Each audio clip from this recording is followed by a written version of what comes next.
Tom Sommerlatte worked for management consultants Arthur D. Little for more than 25 years, becoming chairman in 1997. He's also an exhibited artist and father of 11 children. Welcome to Alumni Experience, Tom. You were recruited by Arthur D. Little straight out of INSEAD. Was management consulting something you immediately enjoyed? Very much so, because what's interesting about it, people come to you and have a problem, but they don't understand their problem very often. So to get to, in a way, into their shoes and to interpret what the situation really is and to see how they say, well, that's true, that's the way how you should see it. And then what can I do about it to develop a program involving many people, because it is not a one-to-one show.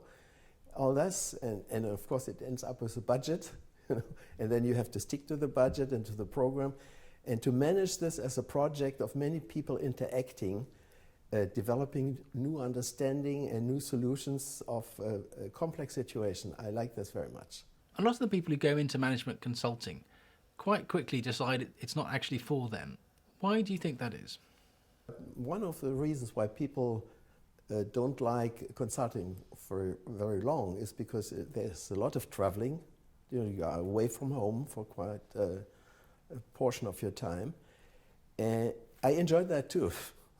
Being all over the world, in mostly multinational firms, was something that I liked very much. And of course, at the same time, as you are successful, you have to grow your own staff, your own company. So people sometimes say, well, consulting, you help other people to grow their firm, but don't you want to do it yourself? Well, in the case of Arthur D. Little, when I started, we were maybe 25 people. In the end, we were several hundred. And to organize this growth process, to find the right people, partly at INSEAD, and to get this structured and the internal culture, all this is a building process, which took then gradually 50% of my time to do it to myself. Did you prefer the external work with clients or the internal work building the business? I think it was 50-50. To do only the external consulting, you are sort of lacking the understanding of how people have to be led. And to do only internal administration and management, you lose the professional aspect of it. So it is important to do both. A lot of management consultants get hired or poached by their clients. Did you ever get that kind of offer? Yeah. That kind of thing. Yeah. But you were never tempted? Sometimes I went pretty far. I had some contract already that I could have signed, and then I negotiated with my own company, and they told me about the next stage. I started out as a normal management consultant. In the end, I was the managing director of the whole firm. So this step-by-step process was usually at points where I had an offer. Some of the large clients offered me a job at a nice level, but then I negotiated with myself and my family and my colleagues and decided to continue. It would have been sort of crazy to just blindly do it for so many years. What skills are required to be a good consultant? The question is really, when we hired people, what kind of people were we looking for? For example, here at INSEAD, doing interviews and hiring people, we hired about 2 or 3 or 4 every year from INSEAD. And what we were always looking for, and I think which is sort of the key in consulting, at least in the area where Arthur D. Little is active, is to have a technical understanding and a strategic and business understanding, this combination, and also to have a capacity called empathy.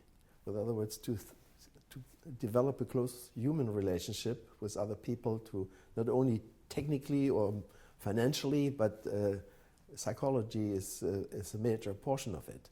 At the same time as a busy career as a management consultant, you've had a parallel life as an artist. Can you tell us a bit about that? Yeah, I still paint now.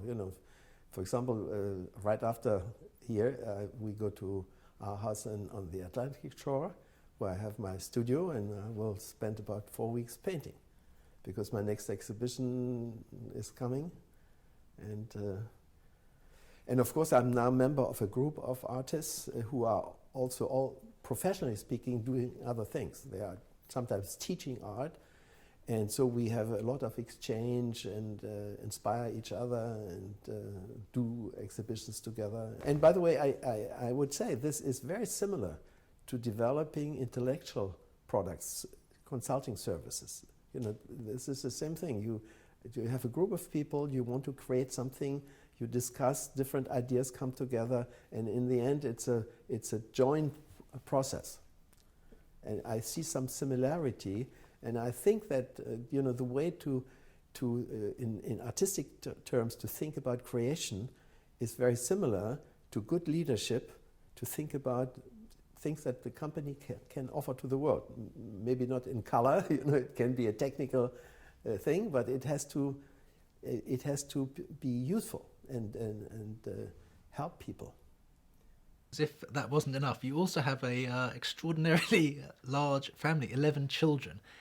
How did you make the time? You know, in the toughest time, you know, when I was very busy in my professional life, I declared my family to be one of my projects. You know, when you have two industrial firms as your clients, you cannot neglect one to help the other. It has to be in balance. And I simply had a third company to take care of, and that was my family.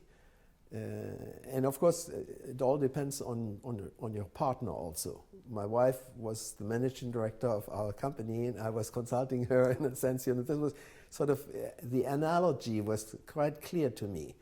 And my children, we had joint projects, and later when they were growing up, I usually took them, one or the other, along on my trips. You know, they got to know the United States because I was traveling there. I took them along. They stayed with my clients' families sometimes, you know, while I was there. So they were involved, and 3 of them went into consulting.